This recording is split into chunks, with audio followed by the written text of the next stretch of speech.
Antud video teemaks on Erpli Postberlin kassa.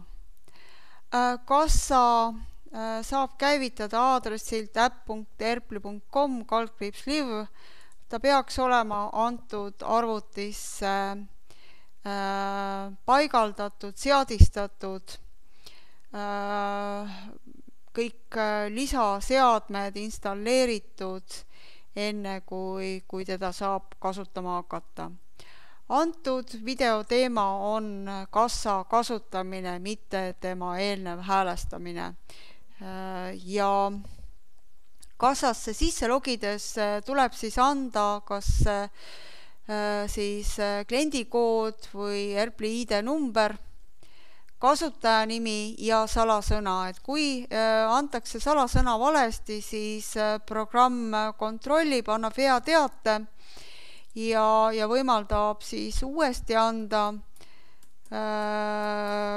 aga 3 korra eksimise järel siis 15 minutiks blokeeritakse tema ligipääs. Antud kassapidajal on ainult üks kassa võimalik või üks ladu võimalik ja selle kassad, seal on ainult üks kassa praegusel juhul, aga kui tal oleks mitmes lattu ligipääs, siis peaks ta valima vastava. Ja kuna päev on alustamata, pakub ta välja siis päeva avamise. Seda saab anda ühes summas, aga saab anda ka kupüüridena. Ja kui läheb valesti, siis clear nupuga saab selle korda ja nii saab siis kogu selle summa kupüüridena ja müntidena sisestatud ja seejärel avapäev. Kassas kuvatakse kassaversiooni, kuvatakse, kellega ollakse sisse logitud. Seadete nupu alt võib veel vaadata siis versiooni numbrit, et hiljem kaob see ära, et kui on vaja. Aga siit antud töötaja siis seadistada ei saa, sest ta ei ole administraatori õigustega. Ja seadistamiseks tuleb siis pöörduda administraatori poole. Antud kassavaated me kutsume jaevaateks, see kuvab ka laoseisu. Selline vaade on siis salongi vaade. See kuvab kõik funktsioonid koos, aga toodet otsides kuvatakse vaid kood ja hind ja see lihtsalt ei mahu ära, et seepärast laoseisuga ei kuvata. Aga poole müügi pealt saab siis ka seda vaadet muuta. Managemendi nupp võimaldab siis nendel, kellel on õigused minna Erpli backendi poolele, antud teenindajal see õigus puudub, et tema siis sinna ligi ei pääse. Kellel on õigus, näiteks administraatoriga ollakse sees, võib ka minna samade õigustega siis backendi. Ja Wi-Fi siis heli või siis võrgu tugevust näidatakse ning see pilvekene kajastab siis üle API teatud uuenduste saamist. Et kindlasti peab siis selle kasutajal olema õigused nii kassa kui API teenustele. Toodet saab otsida toote EAN-koodist 3 märgi, tootekoodist 3 märgi või toote nimest 3 märgi järgi. Et ma võin siia kirjutada sõna särk ja ta pakub mulle kõik sellised tooted välja. Valides variatsiooni, toode kohe registreeritakse. Kui ma ka valin maatriks toote enda, siis kuvab ta mulle need variatsiooni väärtused ja ma saan vastavalt valida ja lisada. tooted kuvatakse siis tagurpidi järjekorras, et viimasena registreeritud toode on kõige ülevalpool ja kogus on nii-öelda märgistatud, et ma saan kohe kogust muuta. Kui mul aga toodet ei ole laos piisavalt, näete, ma muudan siin, ütleb mulle, et toode ei ole laos, et vastavalt siis ja mis see laoseis ka on. Kui tooted on registreeritud, aga on vajadus teha mingile tootele allahindlus, siis selle toote rea peal tehakse klikk ja vastavalt saab siis neid allahindlusi määrata. Antud teenindajal on õigus teha siis allahindlust vähem kui 50%, et vastavalt ta siin ka siis seda kajastab, et see 50 on mitteaktiivne, aga ülejäänud protsendid on aktiivsed. Et võib siit siis valida vastava allahindluse, tegelikult saab siit ka kogust suurendada, vähendada, põhimõtteliselt ka miinusesse viia, kui vastav õigus on antud. Ja siis kui sulgeda, siis need read sellise allahindlusega ongi ees ja edasi saab siis minna maksma. Maksa ja kõigepealt võib siis sisestada vastava kupüüri, mis makstakse. Põhimõtteliselt ma võin siit veel tagasi minna, maksa ja näiteks kui ta on 30 €, siis anda 20 ja 10, et kokku liidetakse neid ka, siis neid kupüüri väärtusi. Ja kui ma siis kinnitan, siis tuleb mulle ette printimise aken. EPSi kiirprintimise korral on võimalus, et trükitakse kohe automaatselt tšekk välja ja seda vaadet üldse ei kuvata, aga see on jällegi hea, kui ma tegelikult iga kord kliendilt küsin, et kas ta soovib üldse tšekki saada või mitte. Et antud juhul ma võtan selle tšekki trükkimise hoopis maha ja okei võimaldab mul siis saada tagasi müüki. Kui ma võtan müükarved, põhimõtteliselt võin ma võtta kõik sularahaarved ja valida siit viimase numbriga, mis on siis lõpetatud, siis F6 alt tegelikult näen ma siis ära, milline see tšekk välja näeks.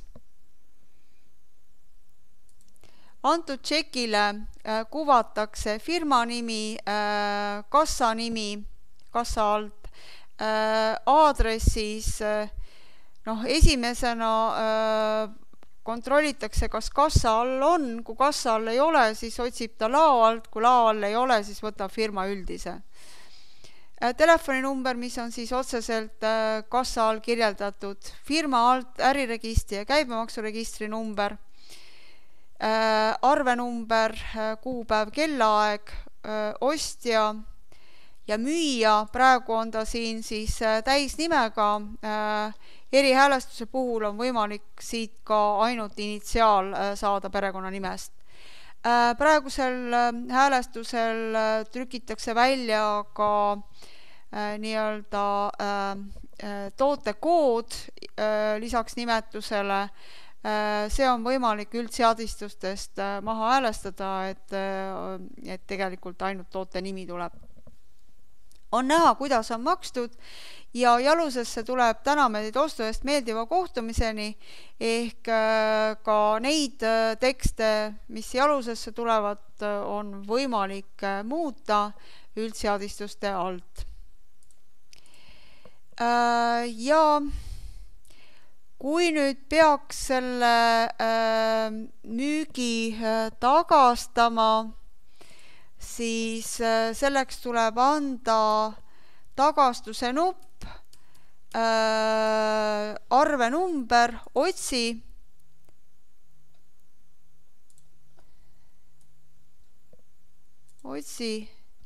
Kuvatakse siia siis vastavad tooted, põhimõtteliselt võib tagastada ka ainult ühe nendest, aga võib ka kõik, kui mõlemad ära märkida, salvesta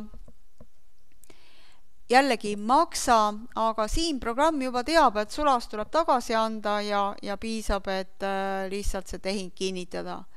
Krediitarvete numbriseerija on sama, mis on arvete oma. Krediitarvel on aga K-täht, mis siis eristab teda tavapärasest arvetest.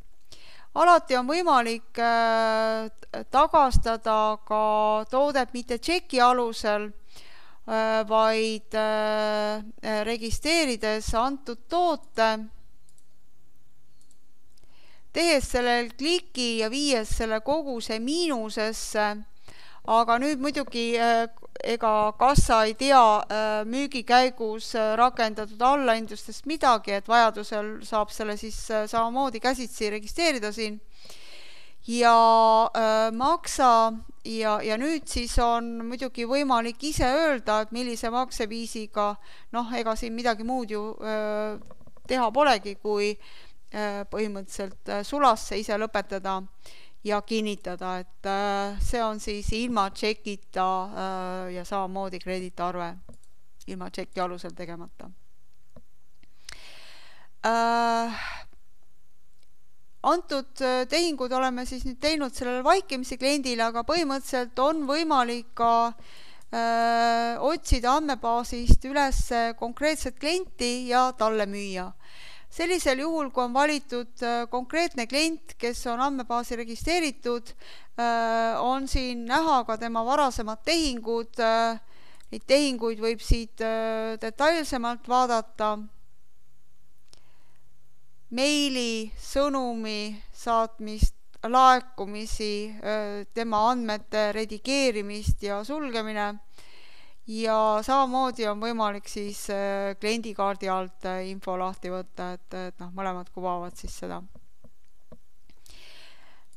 Kui temale rakendub teatud soodustus siis, või eraldi hinnakiri, siis see võetakse kohe arvesse. Ja kui nüüd tema puhul korjatakse ka boonuspunkte, siis neid vastavalt näidatakse ja kui krediidilimiit on talle määratud, siis seda ka vastavalt kuvatakse, et püsiklientide kohta on rohkem informatsiooni. Registreerisin toote, maksa ja põhimõtteliselt lisaks sellele konkreetsete kupüüridega maksmisele võib ka maksta siis täpselt valideski F2 ja kinnitades. Saab ka maksta täpselt pangakaardiga, klikkides F3. Siit edasine sõltub nüüd, kuidas kassa on häälestatud. Kui kaardimakse terminal on ühendatud ja liidestatud läbi EPSi, siis saadetakse see summa kaardimakse terminali. Programm nõuab siis kaardi sisestamist, PIN-i sisestamist õigesti, eeldusi, et kliendil on raha, kaart on korrektne, ei ole blokeeritud näiteks. Ja kui siis tehing kaarditerminalis ära lõpetatakse, siis üle selle liidestuse jõuab ka see kassasse tagasi ja tšekk lõpetatakse automaatselt. Kui aga ei ole liidestatud, siis tegelikult sellel hetkel peaks tegema käsitsi terminali 10 € sisestamise. Teenindaja peaks paluma kliendil panna kaart sisse, sisestada PIN-i ja kui siis tehing on terminalis sooritatud, siis vajutatakse siin täpselt samamoodi siis kinnita nuppu. Praegu lähen tagasi. Ja lisaks on võimalik ka maksta kombineerituna sulas näiteks 5 € ja kaardiga, ja üldjuhul muidugi kaardiga tehakse ka täpselt, et summa peab täpselt olema, et kaardit ju midagi tagasi ei saa, et muidu läheb vähekene valesti. Ja kinnita. Nüüd ongi siis kombineeritult makstud, praegu siis kaarditerminalis tehti 5 € tehing. Juhul, kui on tehtud müük püsikliendile, siis kui tooteid on registreeritud, siis kui nüüd kliendil on mingisugune probleem, näiteks ta ei leia oma rahakotti, siis programm võimaldab seda müüki lihtsalt salvestada ja jätkata järgmiste klientidega. Kui klient leiab oma rahakoti üles, siis funktsioonide alt võetakse ootel tehingud, valitakse vastav ja sellega saab siis edasi minna. Lisaks sellele on seda pooleli olevat müüki võimalik ka tühistada, klikkides siia tühista nupule. Ta küsib üle, et kas tühistada või mitte. Kui katkestan, siis jäävad need read ette. Kui okei, siis põhimõtteliselt need read tühistati. Pooliku müügi puhul on alati F4-ga võimalik vormistada uut müüki ka, et see teeb sama välja. Kui on müük tehtud püsikliendile, ja nüüd tegelikult ei ole eeldust kõiki neid kaupu väljastada, näiteks seda särki konkreetsemalt ei ole, siis siin müügivalikute alt võib selle salvestada ka müügitellimusena, salvesta tellimusena. Ja nüüd tellimuse puhul võib maksta midagi, aga põhimõtteliselt võib ka jätta maksmata. Et mõlemad variandid on. Ütleme, et klient maksab praegu 10 euri ära. Ta on 10-kas, 10 euri maksab ära, 3,50 jääb võlgu ja me kinnitame selle tehingu. See vormistatakse tellimusena ja leidub ka back-endis siis tellimusena. Ja kui ta siis tuleb tagasi ja tal on nüüd ka siis T-särk olemas, siis siin funktsioonid all tellimused alt on ta leitav. Ta saab avada, et read on siin kõik olemas ja maksmise all on ka siis varasem makse 10 euri näha ja ta saab maksta siis võib-olla 5 veel juurde ja saab 1,50 tagasi ja saab siis ka kogu kauba kätte. Ja vormistatakse siis sularahaarve juba. Ja sellega on siis tehing lõppenud. Et kuigi kassas ei ole võimalik vormistada ülekandega tasumise arvet, siis põhimõtteliselt tellimusena vormistades ja back-endis siis selle tellimuse alusel arve saatelehte vormistades on see siiski võimalik. Registreerides kliendile tooteid, jällegi mida ei ole võib-olla,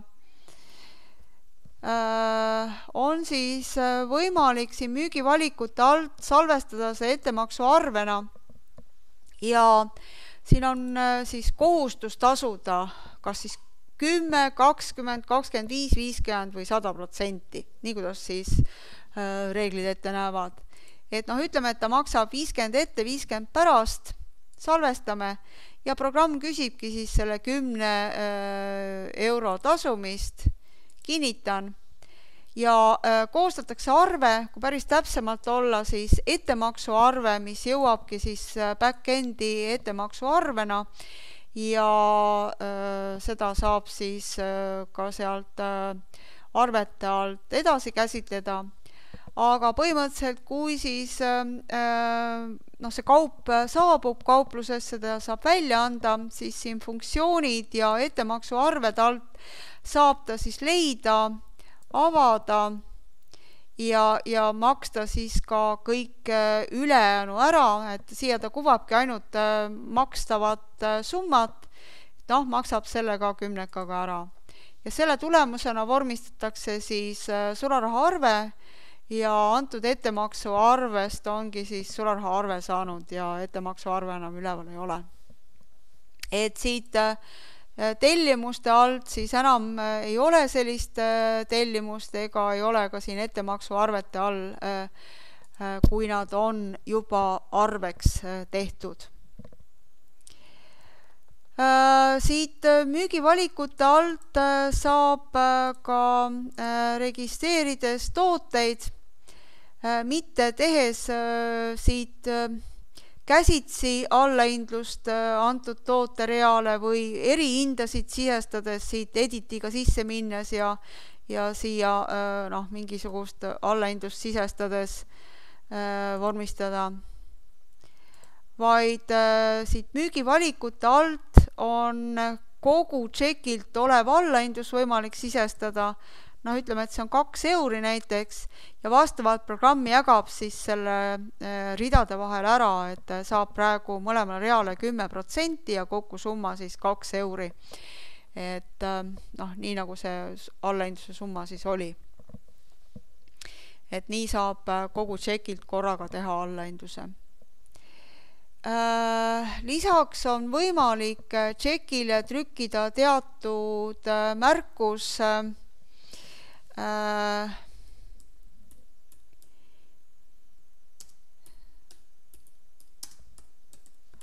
näiteks pleki tõttu allahindlus, et teatud kommentaar ja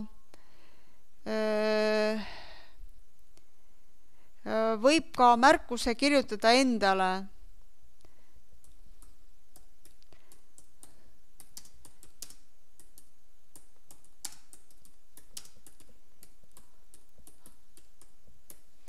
Et näiteks, et me üldse kahtlustame, et ilmselt klient tuleb üldse tagasi ja ütleb, et teate, et ma ei saanudki sellest plekist lahti, et võib-olla paneme ka sellise märkuse.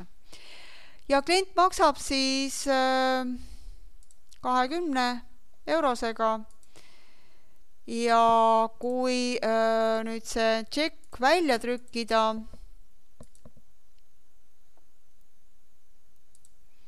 siis sellel konkreetsel tšekil on nii siis lisatekst arvel kui ka märkus peal taolisel kujul siis.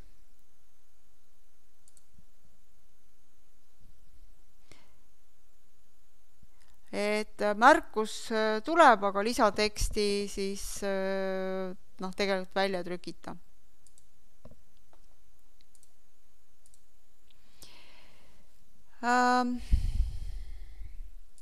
Lisaks on siin müügivalikute alt võimalik teha veel teatud toiminguid. Nimelt on võimalik trükkida viimast tšekki siit, avada kassasahtlit, eeldusel, et kassasahtel on siis integreeritud. On võimalik trükkida ka sellist erinevat väljatrükki, mida nimetatakse ka kinketšekiks, kus siis summasid välja ei tooda, küll aga arvenumber ja on siis need toote informatsioon täpselt olemas, et vajadusel ta saaks selle toote vahetada või siis tagastada. Kui nüüd on vaja registreerida teatud käsitsi rakenduv müügikampaania, siis toimub see siit, aga see eeldab, et sellised müügikampaaniad on kirjeldatud, et üldse müügikampaaniat kasutatakse. Ja kui on vajadus registreerida teatud kupongid, mis annavad jällegi soodustust ja kui sellised kampaaniad on olemas, siis saab siit neid kuponge ka registreerida. Tihtipeale küsitakse ka seda, et oligi probleemne toode, klient toob kauba tagasi, et kuidas teha vahetus. Oletame, et klient ostis liiga väikse T-särgi. Et kõigepealt me registreerime siis musta T-särgi, mida ta siis lõpuks ostab. et noh, see large suurus talle siis sobib, aga lisaks registreerin ka sama särgi siis number väiksema, eks selle, mille ta toob tagasi, ja selle rea peal teen kliki ja viin selle koguse miinusesse. Eeldab muidugi õigusi, et antud tulemusena siis summa jääb kokku 0, see võib olla ka erinev, et noh, kui see summa tuleb, et klient peab juurde maksma, siis lõpebki see maksmisega, kui meie peame raha tagasi andma, siis lõpebki see ka maksmisega miinusmärgiga, nii et antakse teatud sularaha tagasi, mis nende toodete vahe on, aga antud juhul on tooted samaväärsed, nii et kokku summa on 0, aga selle tulemusena lihtsalt tõstetakse laos tooted ringi. Ja klient saab siis suurema särgi ja annab väiksema särgi meile vastu. Et selline toodete vahetus. Funktsioonid all on võimalik siis minna ka registreerima uut klienti, et ta võib olla eraisik või ettevõte. Sama tulemuse annab siin plussi peal klikkimine ja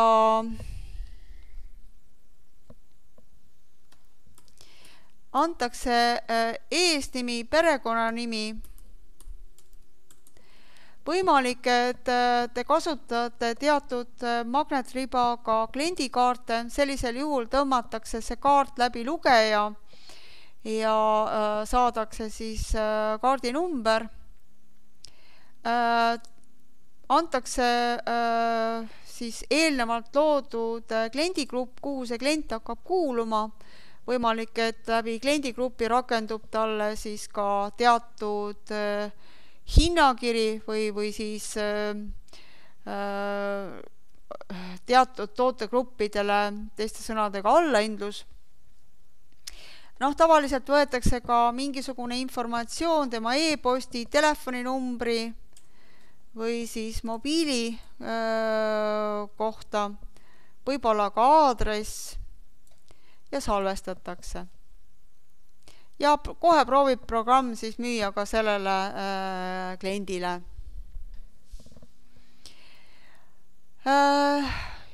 Ütleme, et see klient ostab kinkekaardi ja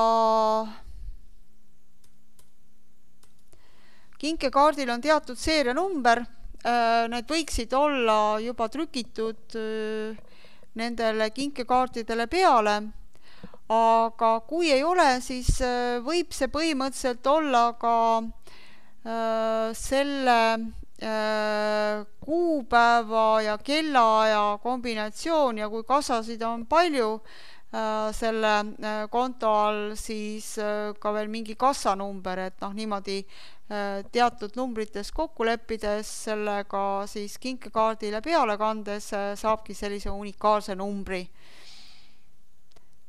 Ja salvestan. Maksab ta siis selle eest näiteks siis täpselt sulas. Ja selle tulemusena tekib meile siis kinkekaart. Seda võib siit funktsioonid alt kontrollida, kui ma võtan 2233 ja otsi, siis kuvab ta, et selle saldo on 0. Kui ma võtan 1234 ja otsi, siis selle saldo on 1 euro näiteks, et noh, kajastab siis neid saldosid.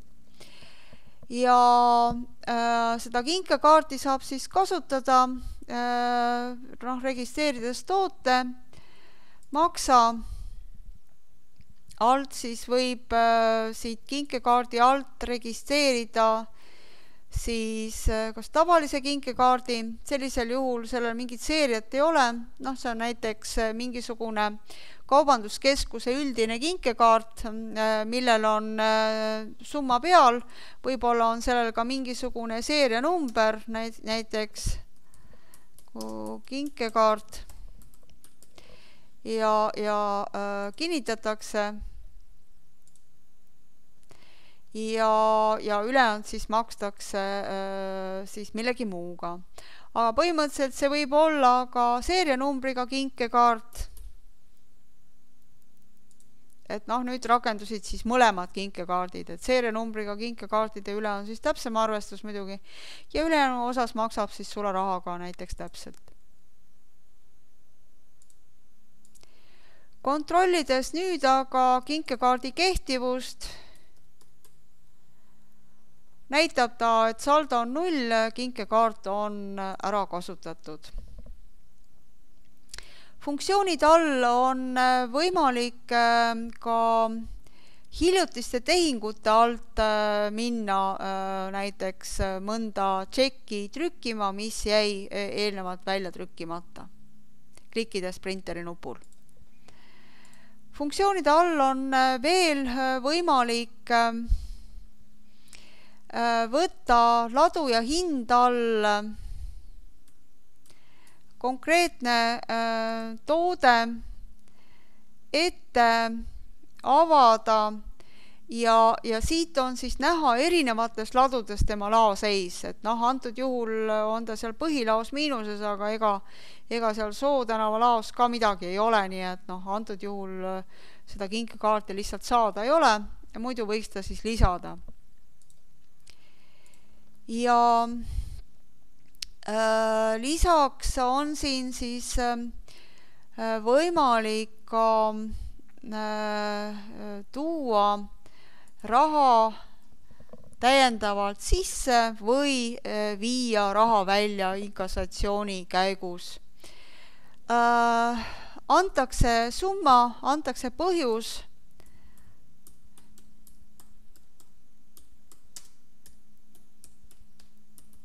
vahetusraha müntidena, raha sisse, küsib üle, kas olen kindel, okei. Ja selle tulemusena kajastub see kohe ka meie kassa X-raportis või lugevas raportis. Siin kajastatakse kõiki siis müüke ja näidatakse siis seda rahaarvestust, kui palju siis praegu olema peaks.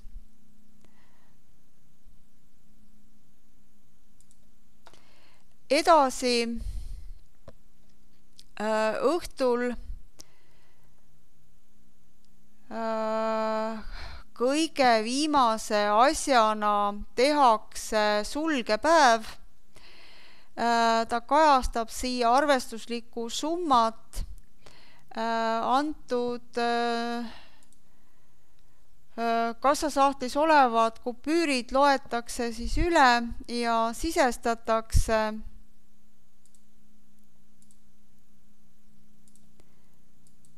jälle, kui eksitakse, siis kleeriga saab ära